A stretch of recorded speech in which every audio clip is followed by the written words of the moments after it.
முருக பக்தர்கள் அனைவருக்கும் அன்பான வணக்கம். கந்தசஷ்டியினுடைய 3வது நாள்ல திருச்செந்தூர்ல இருந்து உங்கள் அனைவரையும் சந்திக்கிறதுல ரொம்ப ரொம்ப சந்தோஷம்.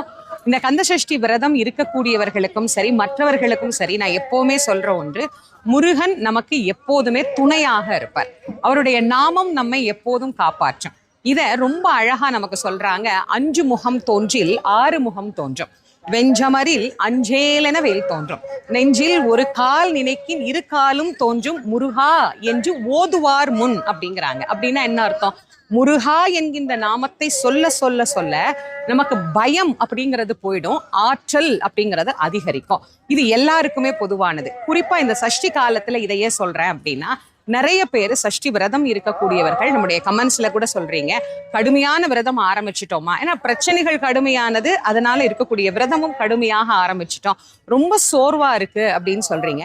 கவலையே படாதீங்க. 3வது நாள்ல